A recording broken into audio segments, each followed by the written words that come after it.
Dhugaadhaa sobaa hin beeknu malee Ruutaan viidiyoo qullaa waraabdee ta'uu fi dinnaan karaa kanadhaanii faranjii faana mari'attee hojjechaa jirti. Ashamaa akkam jirtu hordoftoonni kiyyaa marti keessan isiniin jecha egaa kaleessaa wanta ta'e argitaniitoo jirtu jechuudha. Mucaan kun immoo akkanii jechaa jirutti abbaa manaa kee karaa seeraa yookiin karaa sirrii ofitti deebisuu dhistee kana dura qullaadhaanii waan hin taane maaliif hojjattaa? Akkasumas immoo mucaa kanadhaan maal jettee mari'attaa? Daanii fi faranjii faana walii galtanii ammas Abiraamidhaan gara manaatti deebisuufidha. Abiraam immoo waadaa naagaleeraa deebi'ee kana booddee akka Ermeellaa himmiine Ermeellaadhaan himmiidha jennee iyyaannu kan inni jechaatoo jiru dhugaas ta'uu mala jedhee keessa kootti yeroo inni viidiyoo kana hojjetu yaadaatoo ture jechuudha. Hani dhuguma wanti hin godhamne hin jiru, wanti hin taane tokkolleetoo hin jiru jechuudha. Waan dasitaan yeroo lammataaf achi keessaa yookiin immoo mana sana keessaa hojjetus nuuf hin galle. Akkasumas dhugumaan osoo mucaan kun fudhatamuudhaaf ta'ee namni tokko tasgabbaa'eeti malee akkattidhaan balbala rukutee ol seenee mucaan jira maaltu ta'e hin jedhamu ture jechuudha. Waliigaltees ta'uu danda'a. Maaliif jenna kan kana caaluyyuu baay'eessa hojjetaniiru wanta ta'eef jechuudha. Garuu deebi'aniituma nagaadha jechuudha kan isaan ta'anii. Amma akka inni jedhutti mucaan kiyyaa na jalaa fudhatamuuf waan ta'eef wanti mucaa kiyya naaf caalu hin jiru jedhee akka inni gara manaatti deebi'uudha. Abadaan dubartii kanaan akka laphee hin cabsine kan jechaatoo jiru jechuudha. Dhugaa dubbachuuf Abiraamii fi Ruutaan jechuudha.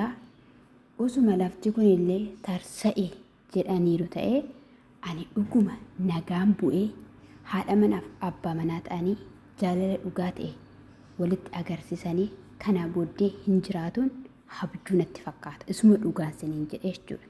Een baqa baay'ee ulfaata. Maaliif waan baay'ee dabarsaniiru.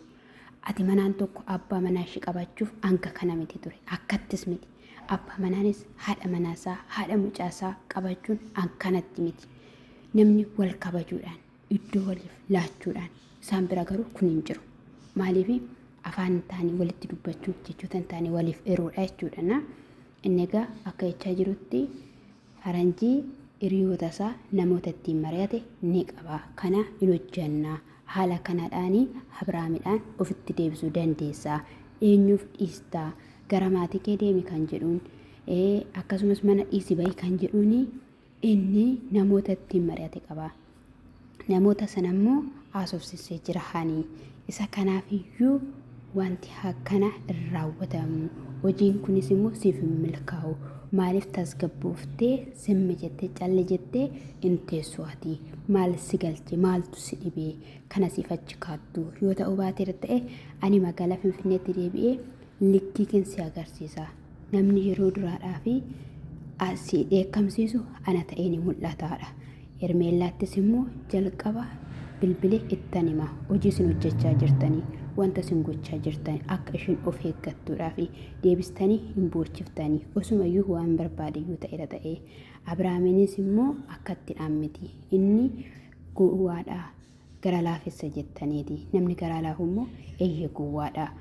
Kan inni jedheetoo jiru jechuudha. Mucaasaatiif immoo dhugaadhaa caliin jedhu eenyumtiyyuu wanta caliin jennedha kan inni jechaatoo jiru jechuudha. Dhugaa dubbachuuf gochaan akkanaa kun baay'ee ulfaata. Namni osoo waan tokko hin balleessin balleesseera akkas gochuuf jira akkasitti waan ta'e kana taasisuudhaaf jira jedhee namni maqaa namaa xureessu jechuun baay'ee ulfaata jechuudha. Kanammoo jechuudha tuffii fi shillaa jechuu jireenya Ruutaa fi jireenya Abiraamidha jechuudha. Wal tuffachiisuudhaan namni tokko akka maqaa isaanii hin dhoofne waan hin taane akka maqaa isaanii hin kaasne gochuuf dandeettii hangana hin jedhamne kan isaan qaban jechuudha. Bicha egaa wanta ta'u hin beekamu maatii keedhaaf yaaddu ati. Haati kee abbaan kee yeroo kana arganii maal sitti fakkaata? gochanati gochaa jirtu maalidha? Tasgabbooftee maaliif hin teenye? Mucaa kee erga manaa kee hin barbaanne ta'ee bakka yookiin hirii ta'e siif godhee mucaa kee seeraan guddifachuudha. Tasgabbooftee guddifachuudha. Abiraam immoo mucaa kana fuudhee eessa geessaa? Eessa maal gochuudhaafidha? Akkamittiidhaan yaadde? Akkamittiidhaan kunis ni dhufuu danda'e? Sobdeet akkasitti bochii? Akkasittiin fuulli diimataa? Dhugaa dubbachuuf naaf hin gaallana. Gaaffii guddaa natti ta'e. Isa dhugaan siniin jedhe. Dhugaa dubbachuudhaaf nama dhiba jechuudha.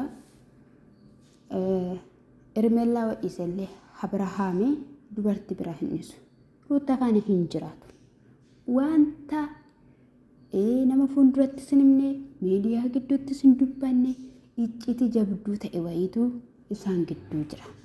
Isa dhugaa malee namni wanta salphiyyee sanaaf wanta xinnushee sanaadhaaf gaafa nasiin dhufte maa qobaa dhattee argatte isuma jedhuudhaan ruutaan itti dubbatteedhaaf kun hundumtuu uumame hanga gaa'elli isaanii jechuudha diigame dhalli koo fudhatamuuf anuu siif jira maal kan jedhu kun diraamaa ta'eera taanaan ammas ruutaan karaa kanaa hin hojjetti taanaan dhugaa dubbachuudhaaf taanaan in tuffatamti in xiqqaatti dhaabiruutta yoo dhugum ta'e kuni garuu nama gara Ermeellaa ta'ee jirudha. Sinnifaa galuu gara ruutaa miti jechuudha. Garuu warri ruutaa faana jiran jechuudha sammuun isaanii qulfii doofuta waan tokkollee dhugaan siniin jedhe namoota ta'anii miti jechuudha. Naasa kana siniin jechuun jaaladha. Mee waan mata immoo walumaan ilaalla kaayee bichaa hin ulfaata. Kuni godhameera taanaanii ani hin beeku. Dhugumas immoo isin hin jenne lamti Abiraam hin godhu kana waan barbaadetu ta'a malee jechuudha. Gooftaan